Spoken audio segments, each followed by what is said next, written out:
So welcome everyone. We're super happy to restart our webinar sessions, and we start with a very interesting session about repricing as e-commerce and as consultants helping brands grow on e-commerce and specifically on Amazon. The main KPI we're always looking at, if there's only one, I would say the main one is conversion rate, like how many people are really buying the product you have.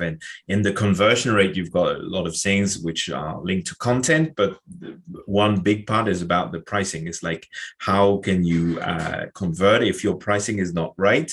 The pricing in itself compared to the others who are competing on the marketplace, but also compared to the whole competitive environment. So today we'll be talking about that because that's a key element of your success. So Leidgens is here to talk about it, and you will have a bit of a French accent between the two of us because Leidgens is from Belgium, and we're super happy to have her. If you know our webinar, you know we start with a fun fact about our guest.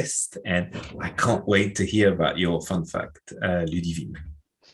During the last year, because of the home office situation, I had a chance to participate as a guest to several webinars. And during my very first webinar, I was a little bit nervous. I realized that there was something moving in the living room, and my cats had brought me a little present, which was a mouse, a living mouse, who ran around during the whole webinar. So it was a good test for my concentration. And once the webinar was finished, we safely released the mouse to the garden. So it has a good ending.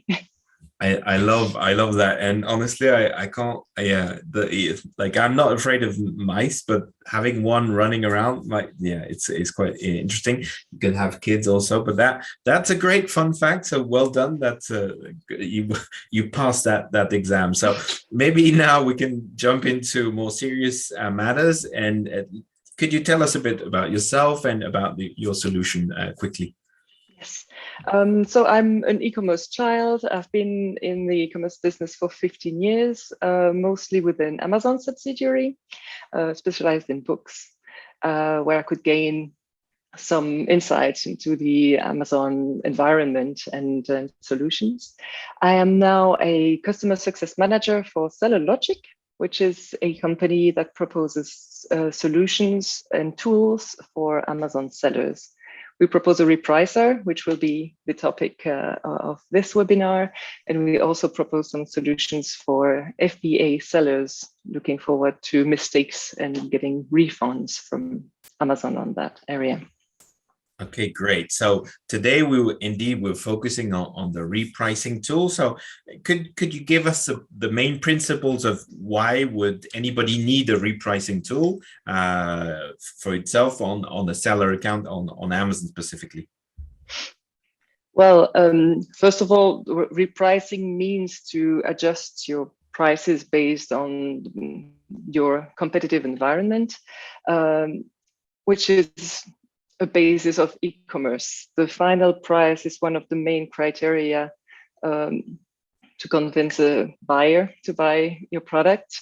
And on Amazon, most of all, it's important to reach the buy box if you work as a reseller, or to adjust your prices to rank well on the website. So this is what we help people for. You can do that manually. It will take you a lot of time, or you can work with a solution that will help you free your time for something more important. And you've got two things basically when you're selling, let's say on the marketplace, and let's take the example of Amazon, is you have on the same ASIN, on the same product, you can have multiple offers. So you're fighting to get the buy box, so to get the best price on the offering, and you have the competitive environment of comparing to similar products of other brands. Like, do repricing tools, do they help only on the winning the buy box area, or they can help on a wider scope, also trying to compete with the other sellers or better ranked products? It depends on the strategy you will use. So good repricers provide several strategies that adjust to your business. Indeed, for resellers, the buy box will be the holy grail to reach because it gives you the most visibility. And we know that 90% of the sales go through the buy box. If you don't reach that, you practically invisible. So that's what we'll try to reach Indeed. And as soon as you are in the buy box, we'll try to optimize your margin. So the goal will be to avoid the price war. If you are a brand and you're alone on your product detail page, Indeed, most of the time you will have the buy box anyway. If you don't have it, it's something we will still try to get for you because it's good for your marketing campaigns, for instance, or for the trust of the buyers. And if not, you can have some specific strategies for brands that adjust to the sales volume or the time of the day within your own product. We are developing also a strategy that is comparing similar ASINs, because indeed, this is what we want to do, to have a complete overview of the competitive environment that is for our product in development. Okay, cool. So that's exciting. And one thing which you were talking about, products which don't get the buy box. So that can happen when Amazon finds out that another website has got the same product for much cheaper. So it will remove completely the buy box. So basically, it becomes very difficult to buy the product, or difficult. You have to click to get another page to buy it. It's like, are you able, or like, do repricers in general and yours are able to help brands compare, like, or scrape other websites or give other links where they can sort of compare or adjust to outside companies or outside the marketplaces? Is that possible? I see what you mean, and it's a problem that many of our clients or brands come with, saying that they indeed need the buy box for their own brand. Amazon has, as you mentioned, an internal range. If you're too cheap or if you're too expensive, according to Amazon, they will remove that buy box. What repricers help to do, scraping the whole internet is a bit of a complicated thing also, and know what's hiding behind the Amazon algorithm is a big secret, like for Amazon, for Google or Facebook. But what repricers help to do in our case, dynamic repricers help increasing the prices. So we do not, the main principle is not that the cheapest is the best. The basic of dynamic reprices is that the best price is the best, that the one that optimizes your margin. It means that as soon as you reach a good point, as soon as you reach the buy box, we will again raise the price again, meaning that we will push and the prices to the upper part. And that helps Amazon to know, okay, there is some demand or there is some offer in the upper prices. And this helps pushing their price ranges up, because we know the price range of Amazon is flexible. It fluctuates during the day. So indeed, if we can help pushing that up, it helps everybody. Helps the brands gaining back. And yeah, and do you have some, like, examples of what kind of profit increase you can generate for brands with such a automated pricing, or is it difficult to give? First, it's extremely different from one client to another. You have small private labels and you have immense brands and you have immense resellers, and you can imagine it's a bit confidential. No, but percentage-wise, like, are we talking about you're growing your profit by a couple of percent, or are you talking about, okay, that is actually in more than 10% in terms of provide any specifics, because that would have been nice. Okay, it fluctuates too much. It also depends what the client wants to achieve. If they push a totally new product and can start with the zero margin, or if they are working with bestsellers and they want to optimize their margin, it's a totally different business type.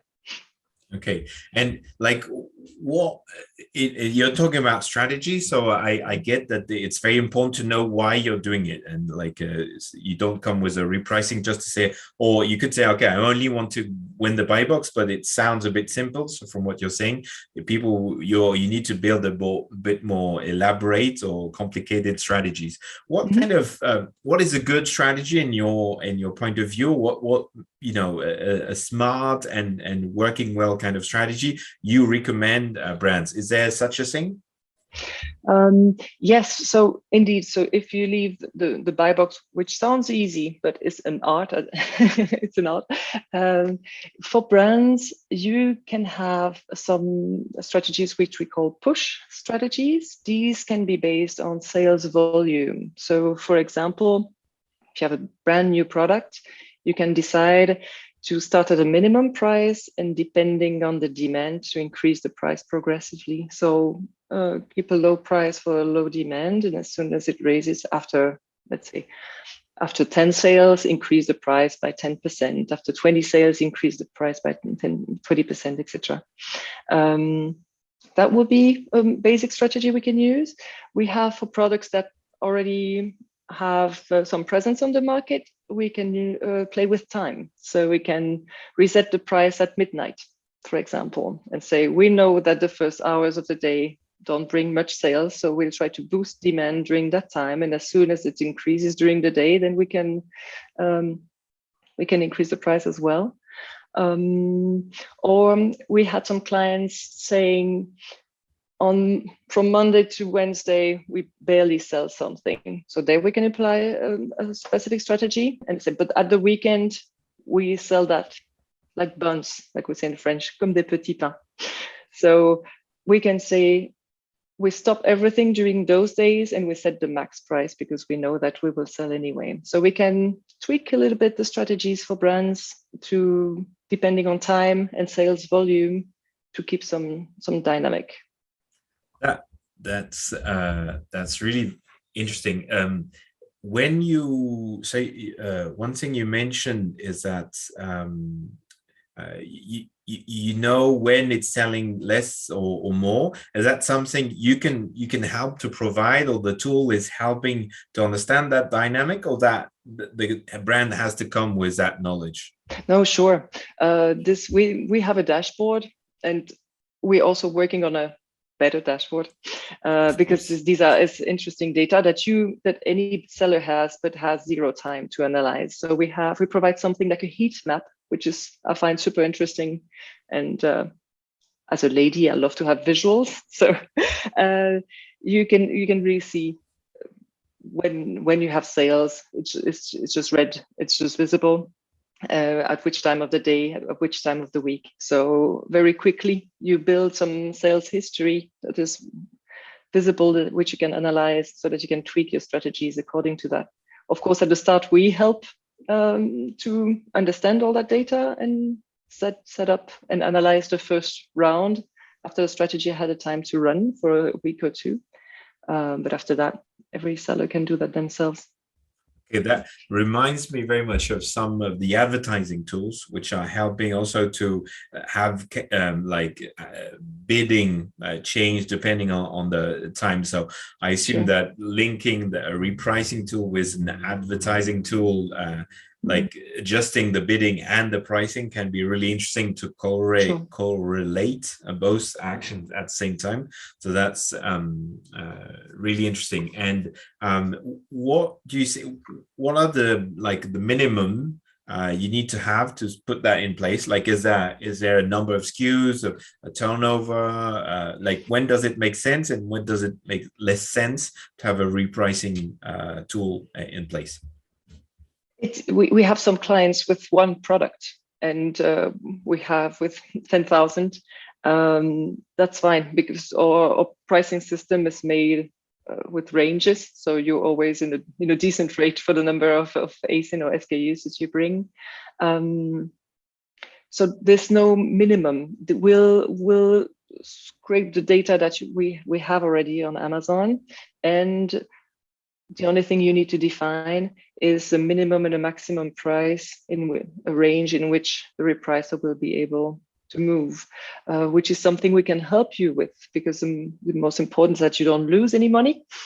So we need to define ideally your zero price, which is the price covering all the costs, where you don't win and you don't lose anything. That's where your margin starts. And we can calculate for you.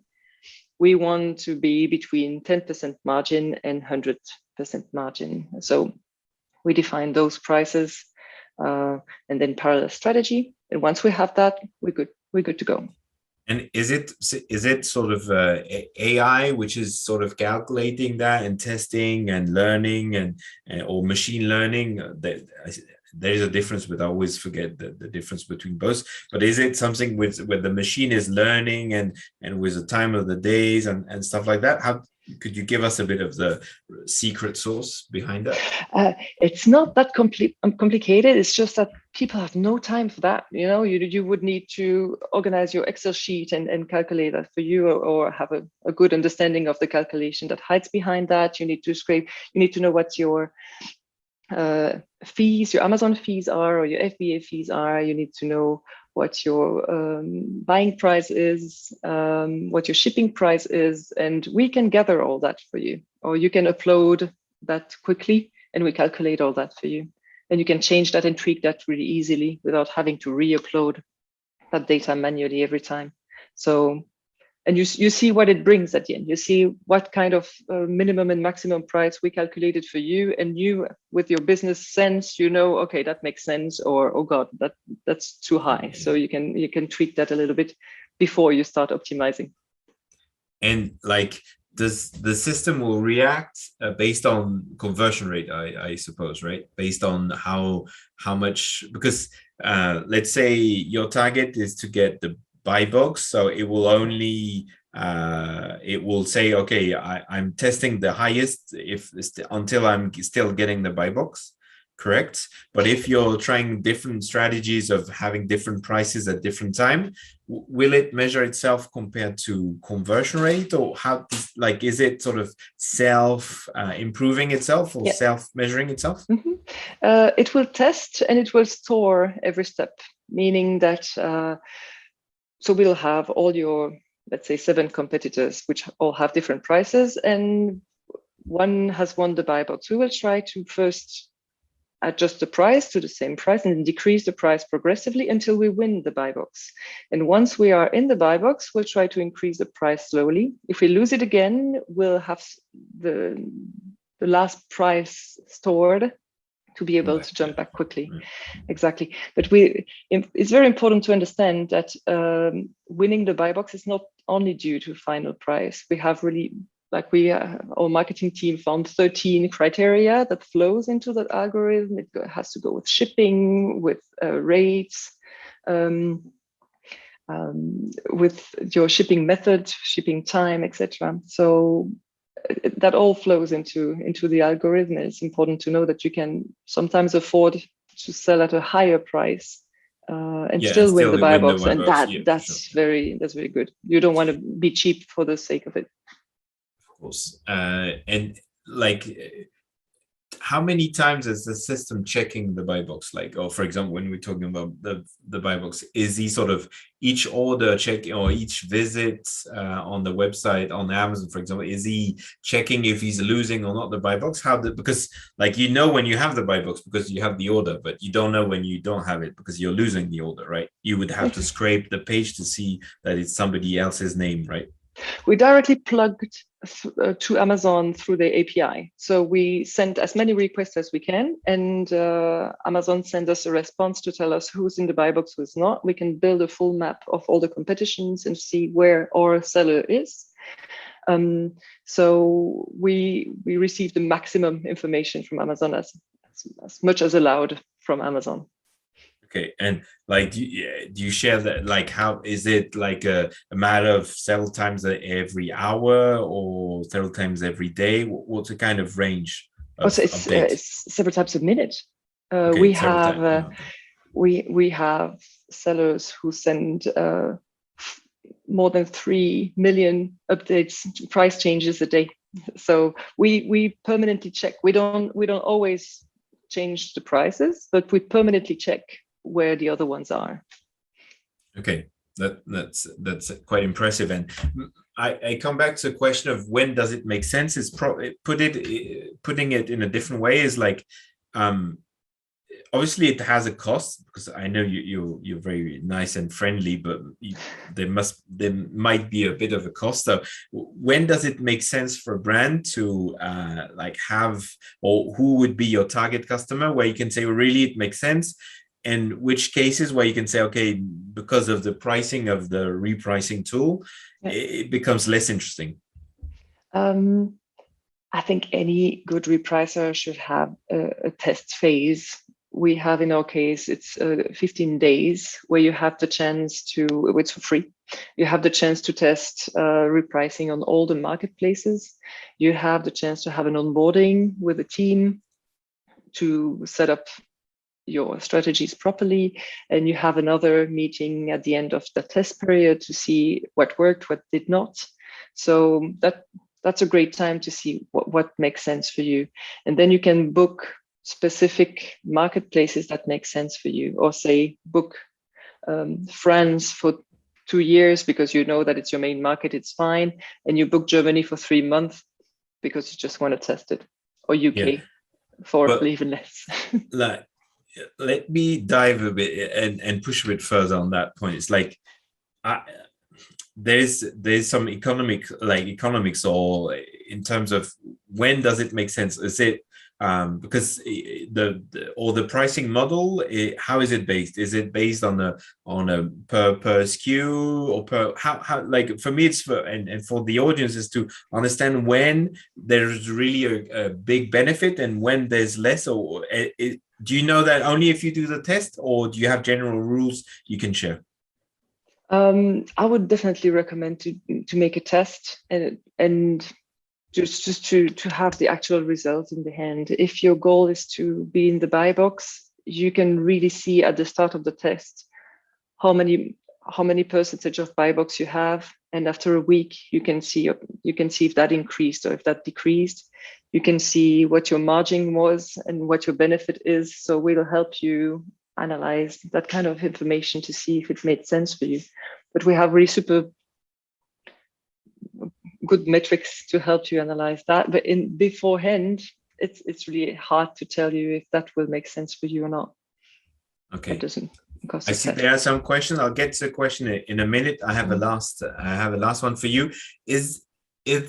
Are there some categories where it makes more sense than others, or really this is completely like, I'm meaning, for example, consumer electronics, fast moving goods, compared to, for example, we help brands with big machineries or air compressors or like big machines.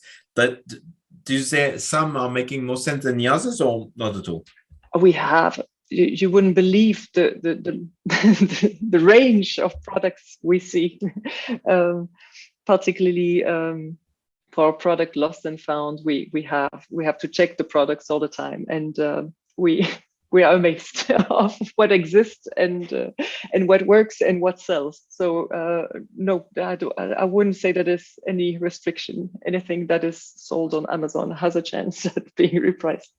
Okay, and great. And my last question before I go to the questions from the audience is, for brands, there's sometimes repricing could be seen as a risk, right? Because and especially towards buy box, because we work a lot with brands, and some are very big, and they like the fact of having pricing stability on the market is something which is very important and very dear to them. If I understand well, you have different strategies, so maybe then for them buy box is not a good question. But is there a risk in terms of having this repricing tool when you want to have price stability in the market? Is it going against each other, or not really?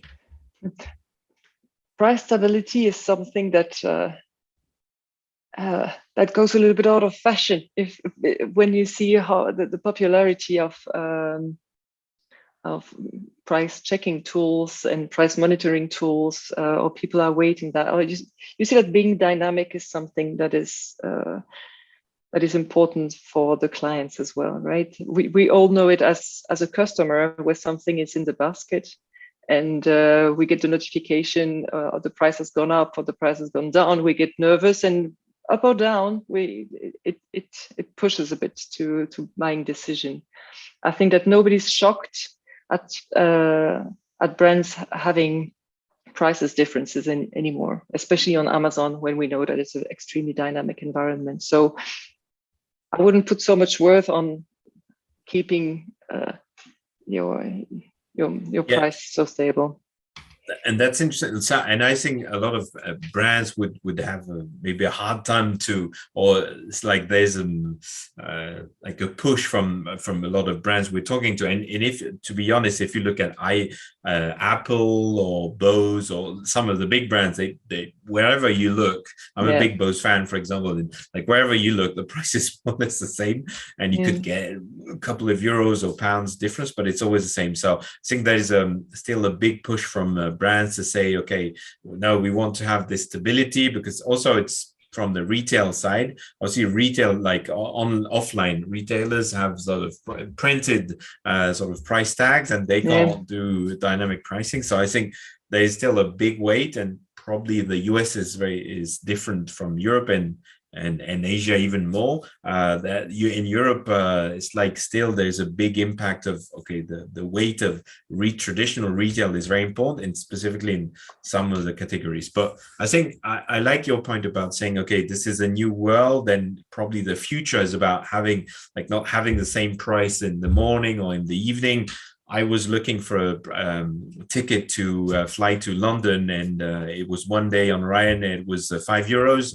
Then 2 days later, it was €15. So, okay, we know for flight tickets that it can change. So you're right, that goes to your direction. So let's jump into the questions we've got. So anybody who wants to ask any question to Ludivine or myself, please do so. So the first question we got was, how often do you change your retail price, a day or a week? So you talked about millions, a million times a day. But no, the tool has the capacity to change as much as you want, of course, and it will only change. It's important as when necessary. We check permanently, but we change only when necessary.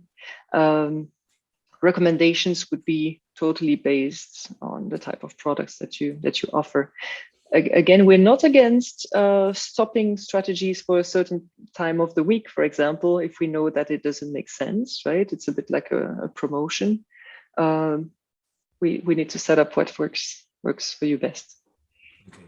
And does it mean that you could be changing like 100 times a day? The tool would be able to do that. The tool is able to do that. If you're a brand and if you're alone on your page, we would probably recommend that you do that smoothly and indeed based on the demand. So it makes sense, right? If you receive a wave of orders, well, you can afford to sell a bit higher, right? So if you sell 100 orders and you have a rule that tells above 100 orders, increase the price by €1, it's smooth enough, and it totally makes sense financially because you can afford, the demand is big enough. For you, smooth is how many times a day, for example? Well, the smooth is like two full changes a day. What's that would not be time based. In that case, it will really be based on demand. So the demand will decide. Okay. Right. Next question was, how does it work with private labels, if you managed any? It's the same as brands. So we would recommend to use push strategies or daily push. Maybe the difference quickly is that a push strategy would go on in time, and we have an extra check that tells you after a week, check where I am. Did I sell less than 5 items, decrease the price? Am I between 5 and 10 items? We good? Or I sold more than 10 items, add €2 for the upcoming week. So we review after such certain period of times if the price is still in the correct range. And the daily push is the one that restarts every day at midnight, either at the minimum price if you try to push your product, a brand new one, or at the max price and you try to gain some extra orders at the end of the day. you probably can mix that depending on if people are buying most in the end of the day or at the beginning of the day. And assign it makes sense to go down from top to down if that's the case, and you get you can have, of course, both strategies running differently for two different products, right? Or two product groups. Makes sense. How do you set up your retail price when you have a novelty, like a new product? What is the approach? Our approach would always be, let's try to calculate your cost. So let's define together how much you paid for that product, what will be all your Amazon costs, and what are your shipping costs if you use FBA, or what will be your real shipping cost if you ship to the client. And all that will help us to define the zero price. That's the one where you don't lose any money. So that's the one you want to start with. You can see maybe if you can afford to go a bit below that if you have something else running really well, but basically we will want to start there. And then we'll ask you if you want to make a minimum margin or if you can afford to start really at the zero price to define that starting price. That would be the strategy to push a new product and make it gain some visibility. Great, thanks. One question is it an in-house tool? Is it an in-house tool? In what sense? Like SellerLogic, is it, I believe, did you develop it yourself, or is it using sort of open source or open? Oh no, we have all our own developers in-house. We make that. I thought so. Yeah, So we craft that ourselves. Own cuisine. So another question: is this only for Amazon? Does it cover all the other platforms you're selling in? We started with Amazon, so both our tools are targeted at that, and we're currently developing for more platforms because it makes sense, and we're very excited about that. Can you say which one is the next one? We'd love to go direction eBay. That seems relevant. I'm pushing for the French ones. Let's see what comes. See discount, and okay, makes sense. Exactly. Another question from Jess: does the end consumer see the price constantly fluctuating? Is it likely to have any effect on customer trust? Like, obviously, if you go in the morning and you see it's 12, and then in the evening you see it's 9, like, what's your we know this is happening, right? And you have a lot of price comparison tools, and people who are a bit into that kind of business, they have already their add-ons that show you the price fluctuation. So if you really research, that's data that you can have access to. Again, if you are a reseller, you can afford to go super wild in the range because those prices fluctuate anyway. If you're a brand, you have to decide what is important to you and how far price strategy is important to you.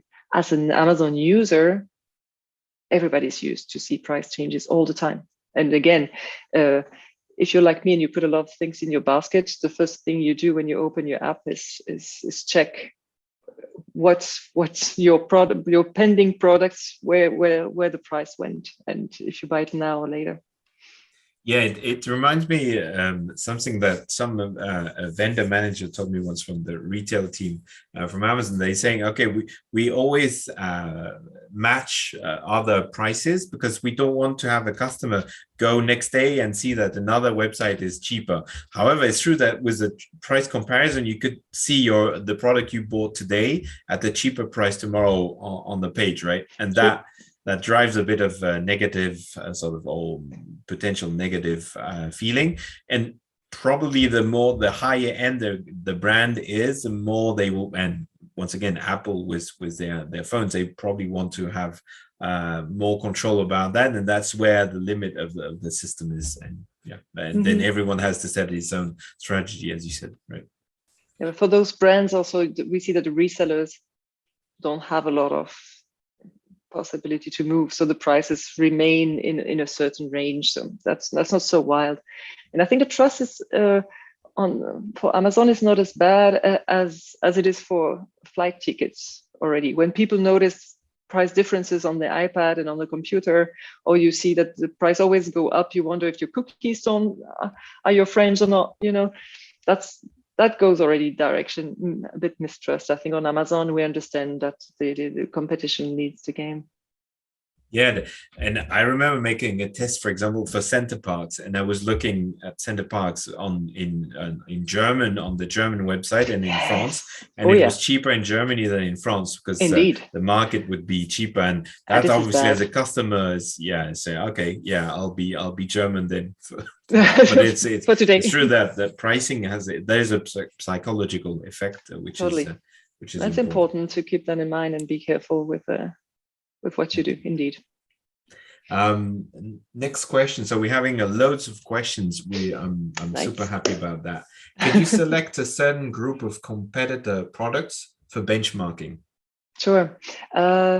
We have all the standard strategies available. Again, the buy box or the push strategies. And then if you need to go a bit more in depth, you can craft your own strategy and we will help you do that.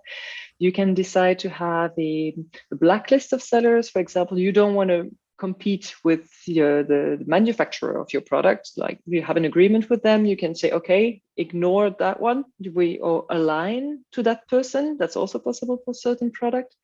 Or you can make a whitelist, build a whitelist where you add all the competitors that you want to compete against, or only look at sellers doing FBA, because obviously those ones have different costs than the other ones. So you can select with the manual strategy, you can select a specific groups of people you want to compete against or exclude some you want to ignore. So you can give a list of ASINs and say, okay, I'm checking this ASIN. So. It's not list of ASINs, a list of sellers for one ASIN. Mm-hmm. But you can't ask the system to target or follow also competitors like other ASINs. For other ASINs, it will always be ASIN based, because we will move the price of that specific ASIN based on your. Yeah, I know, but you can't compare it to another ASIN. Let's say, and let's keep the example of Bose, and I'm doing earbuds, and I want to compete, and I say, okay, I want to match the price of Bose, or I want to match the price of this ASIN. Is the tool able to follow the fluctuation of that ASIN, or that's not? No, that's a strategy that we are developing which is the new one coming. Exactly, where the tool will know which articles are similar, and we will be able to compare similar articles and. Is that in Q4? Is that a Christmas present or? I would love. It's requested quite a lot. I know that it's being developed right now. I'd love to release it soon, but it doesn't depend on me. Wow. It depends on our homemade developers. Exactly. We'll have to check with them. Okay, next question. How does changing the price so often affect the deals? Good question.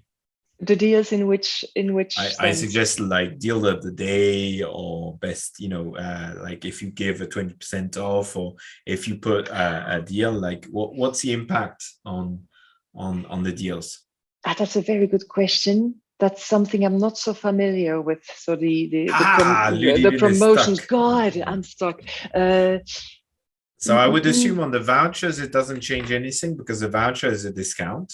But on the deals, I think it probably depends on how it's set up in the system. If you've put the discount on the pricing details, for example, I'm not sure how that will work. And I'm not sure how the repricing will work. Amazon used to give us access to that, so we could set the original price and set the deal price. It's something that we needed to remove, so I'm afraid that Amazon doesn't give access to the prices anymore, and so that's. I would need to double check, but I know that we had to remove it from the tool. So you cannot manage that from the tool itself. But I'm sure that if we used to be able to do, it's not our decision. Yeah, so I think that's kind of quite a big question, because obviously deals is a way to promote the products, and it could be interesting. I suspect vouchers would not be affected, but deals is a good question. We'll follow up in the following email after this webinar. Ludivine will check for the answer, and we'll get back to all of you with that answer. So cool, well done, Javier. We have 1 point for him. Do you include PPC? I assume not. We don't, advertising, yeah. We don't include PPC directly in the tool. It's something separate. But again, you need to have the buy box to be eligible to do PPC. So that's step number one. You're coming before that, yeah, exactly. So Monica is asking, what strategy do you recommend when having a tough competition in Amazon? Well, tough competition. What is that? What strategy? What strategy? I would say our star strategy is really the buy box strategy, because it doesn't only focus on the price but on all the other criteria. So if you have someone that has that changes the price a lot, or that has a lot of fluctuation, the buy box strategy is a good one. We will also test some. That strategy can experiment a bit, meaning that if we reach our minimum price and we still didn't win the buy box, we'll try to go up from time to time a bit, just to see if that tough competitor also has a repricer, which is a bit more stupid and follows us.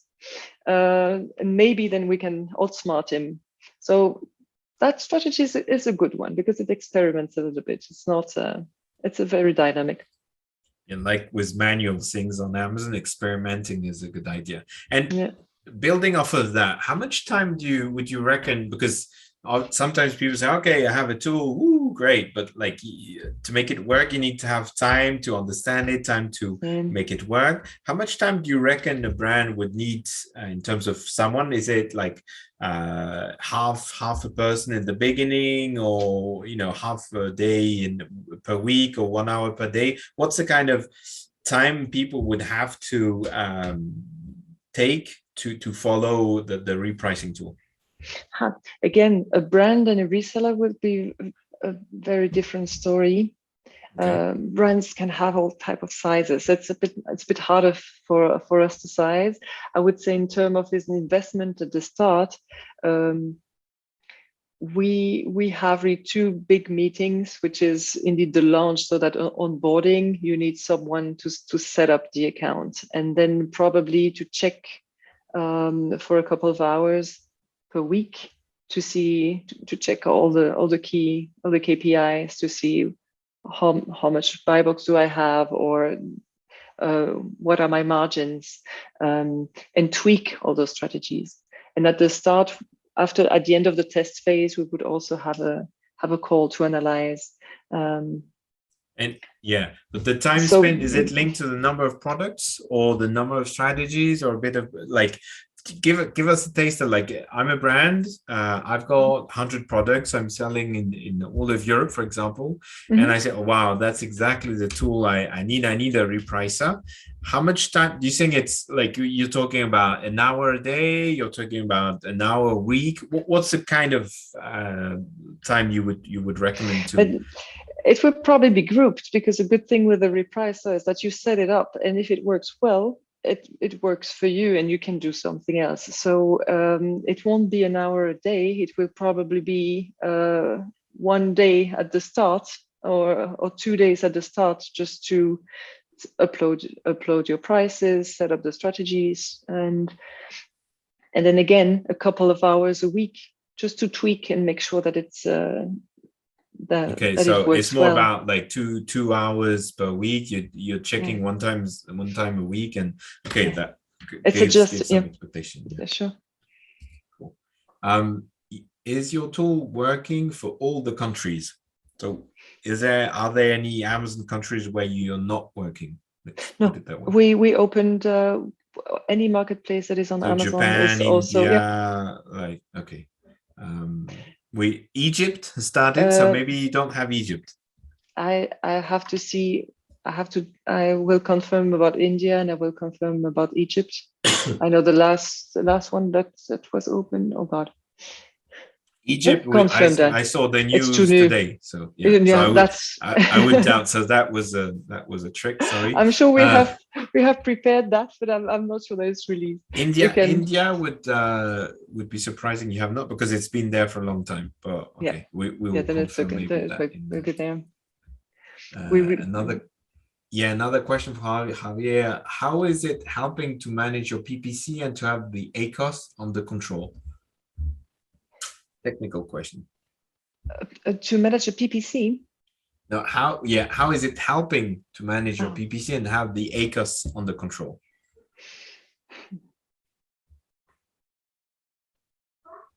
So I assume it's indirect, because if you're helping to keep the buy box, you're helping to get the like the PPC, the at least the sponsored products going, and then that's probably how it's helping. And if it's helping in improving the like your income and in improving your margin, that will help you make more money. But it's indirect, right? There's no it's indirect.